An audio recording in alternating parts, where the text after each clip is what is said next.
రంగానికి రాజకీయాలకు అవినాభావ సంబంధం ఉంది. సినీ గ్లామర్తో రాజకీయాల్లో అడుగుపెట్టిన రెండు రంగాల్లో రాణించిన వారు అనేక మంది ఉన్నారు. ఎంజీఆర్, జయలలిత, ఎన్టీఆర్ ఇలా సినీ రంగంలో ఒక వెలుగు వెలిగి రాజకీయాల్లోకి అడుగుపెట్టి అక్కడ కూడా తమ హవా కొనసాగించారు. ప్రజల్లో చిరస్థాయిగా నిలిచారు. తాజాగా సినీ నటి ప్రీతి జింటా తన రాజకీయ రంగ ప్రవేశం గురించి ప్రస్తావించారు.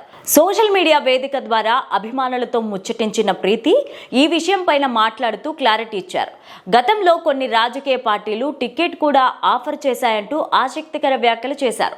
నటిగా, వ్యాపారవేత్తగా పేరు తెచ్చుకున్న ప్రీతి జింటా తాజాగా సోషల్ మీడియా వేదికగా తన అభిమానులతో ముచ్చటించారు. ఈ సందర్భంగా ప్రీతిని రాజకీయాల్లోకి వచ్చే ఆలోచన ఉందా అని ఓ అభిమాని ప్రశ్నించారు.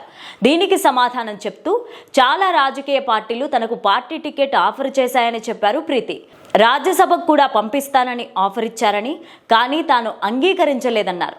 రాజకీయాలు తనకు సరిపడవనే ఉద్దేశంతో పాటు ఆసక్తి లేక అటువైపు వెళ్లలేదని వివరించారు. జవాన్ల కుటుంబంలో పుట్టావు కదా, నువ్వు కూడా నా దృష్టిలో జవాన్వే అని ప్రశ్నించగా సోల్జర్ అని పిలవడం తప్పు కాదు. నేను సైనికుడి కుమార్తెను, ఒక సైనికుడికి సోదరిని కూడా. మేము ఉత్తర భారతీయులం, దక్షిణ భారతీయులం, బెంగాలీయులమో కాదు. మేము భారతీయులం. దేశభక్తి, జాతీయ గర్వం మా రక్తంలోనే ఉంటుందన్నారు ప్రీతి. మీరు ఎదుర్కొన్న కొన్ని విషయాల కారణంగా రాజకీయాల గురించి మీ అభిప్రాయం తీసుకున్నారా అని మరో అభిమాని అడగగా, ప్రస్తుతం సోషల్ మీడియా అత్యంత విషపూరితంగా మారిందని ప్రీతి అభిప్రాయపడ్డారు.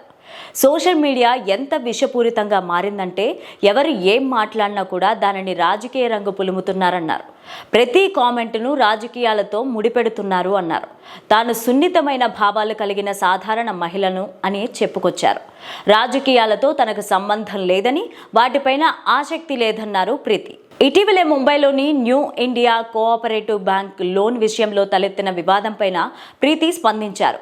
ఈ బ్యాంకు నుంచి ప్రీతి గతంలో 18 కోట్ల రుణం తీసుకున్నారు. ప్రీతి తన సోషల్ మీడియా ఖాతాను బీజేపీకి అప్పగించిందని, ప్రతిఫలంగా ఈ లోన్ను బ్యాంకు మాఫీ చేసిందని కేరళ కాంగ్రెస్ ఆరోపించింది. ఈ ఆరోపణలపైన ప్రీతి మండిపడ్డారు.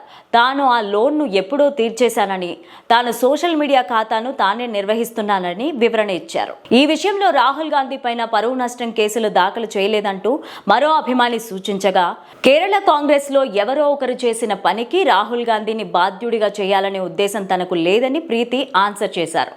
రాహుల్ గాంధీతో తనకు ఎలాంటి సమస్య లేదని, ఆయనపై ఎలాంటి కేసు వేసే ఆలోచన తనకు లేదని స్పష్టం చేశారు ప్రీతి జింటా. ఇక ప్రీతి మణిరత్నం దర్శకత్వంలో వచ్చిన దిల్ సేతో వెండితెరకు పరిచయం అయ్యారు.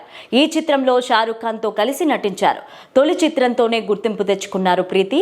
ప్రేమంటే ఇదేరాతో టాలీవుడ్ లోకి ఎంట్రీ ఇచ్చారు. ఆ తర్వాత వరుసగా బాలీవుడ్ లో సినిమాల్లో నటించి స్టార్ హీరోయిన్ గా ఎదిగారు ప్రీతి జింటా.